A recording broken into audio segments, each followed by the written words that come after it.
Hi guys, welcome back to my channel. I'm Maggie. Today we are answering 3 most asked questions about learning English. How much time a day should I spend on learning English? How long does it take to see progress? And how to expand my vocabulary? Of course, all of these answers are based on my personal experience, so it might not be applicable for everybody, but I do want to provide you with some answers if these questions have been bothering you, so you can at least have a reference. I will be speaking in English in this entire video, so if you want to turn on the English subtitles, turn on the CC button. I really hope you guys enjoyed this video, and let's get started.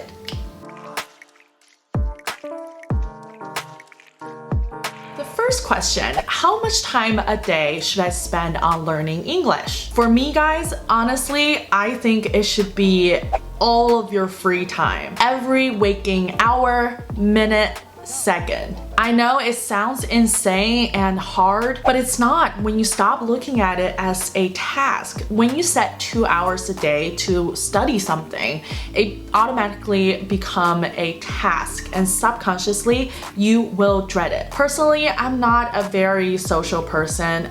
Don't get me wrong, I do like to hang out with my friends, but a lot of times, or most times, I like to be alone and be with myself. So in my free time, what I like to do the most is watching TV or, do something on my phone. So I decided to just do everything in English. This is what I already do in Chinese. Instead of watching everything in Chinese, I will just be doing everything in English. To me, that's the most important step, is to immerse yourself in an English-speaking environment 24/7, or at least all of your free time. It sounds so easy, but I promise in the beginning, it's not as easy as it sounds, because a lot of times you don't understand anything, basically. You just have to force yourself to be in that environment where you don't even understand anything, but you have to keep on going because you're kind of giving yourself an environment. So that is what's most important, and you can practice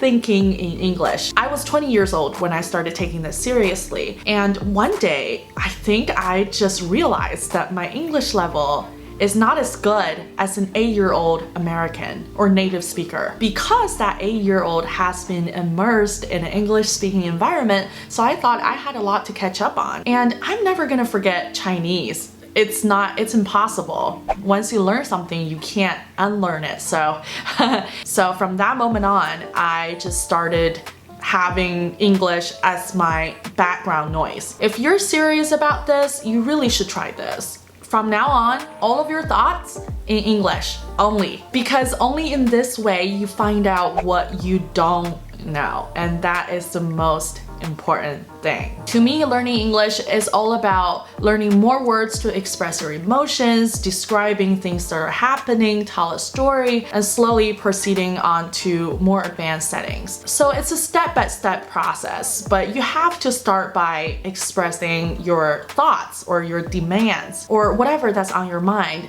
You have to be able to express yourself. For example, you're walking in your neighborhood and it's a beautiful fall day and leaves are falling, birds are chirping, just everything you saw. Describe it to yourself in English.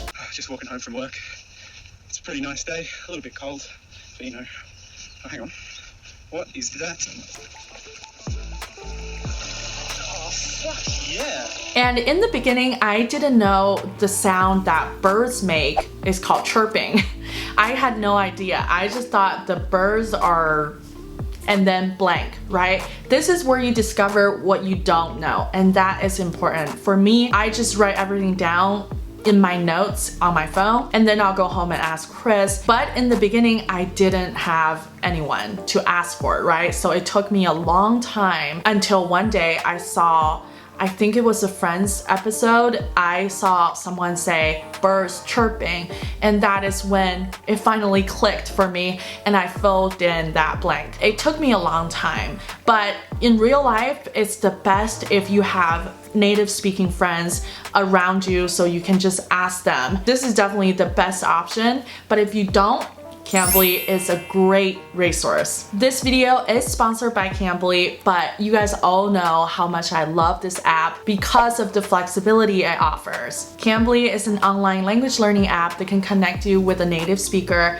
anytime, anywhere, and for however long you want. To me, this is truly extraordinary because a lot of times you just have one question, but you don't want to pay so much money for an hour-long lesson with a native speaker. Cambly allows you to just simply make a phone call to whoever that's available, like a friend. So to me, this is really like having a native speaker at your service 24/7 to help you with your English. I know this is what I wanted when I first started, and I know it's going to help you too. But of course, if you want to take a more structured lesson, Cambly offers lots of topics and course plans for you to choose from. If you want to try out Cambly for 15 minutes for free, use my referral code right here on the screen. I'll have my link and referral code in the description box down below. Go check it out. With time, you'll find the more blanks you fill in, the better your English gets. So that's my take on this question. You should spend all of your free time on learning English, whether it be English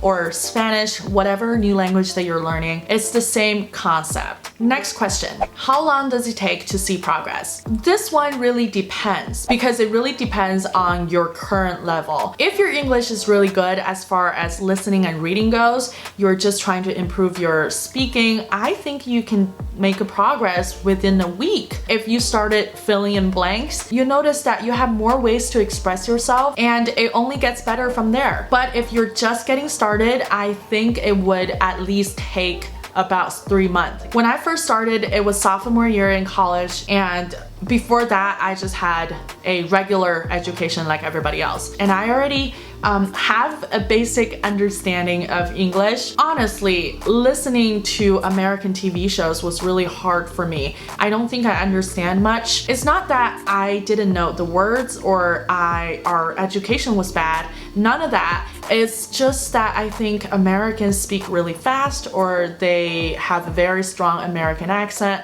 or they have a very specific way of speaking. It took me a while to get used to it. So in about half a year, I started watching Friends the second time, and I noticed that I understood a lot more than I did before, and I could really feel that my English has improved. If you haven't watched How to Learn English or Spoken English with American TV show video, go watch that video and see how I practiced with TV shows. Last but not least, how to expand vocabulary. For me, guys, again, Rome was not built in a day. It takes time. But I think a very important thing to remember going into this is to not look down on little words, especially verbs, because if you take phrasal verbs into account, then the possibilities are endless when one verb can be paired with different prepositions and adverbs, and then it means completely different things. So for me, phrasal verbs are really hard. But I noticed that in real life, people use phrasal verbs the most, so that's something you have to know. So sometimes you'll find yourself relearning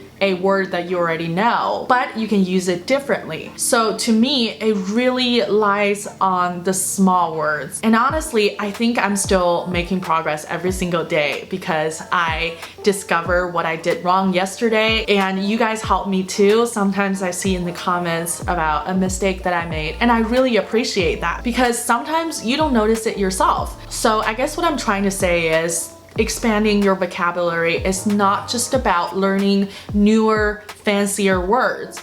It's about relearning a word that you already know, but in a context, how to use it in daily life, how do you use it the next time in any kind of situation. Once you know all of that, then you can say that I know this word. At least to me, that's what's important. And once you build that foundation, you'll find that building on top of that gets easier and easier. It's a pyramid. So I really hope this video is helpful and I give you some sort of reference if you have these questions. And you're also welcome to comment down below on your answers to these questions. I would love to know as well. Thank you guys so much for watching today's video. I will see you in my next video. Bye!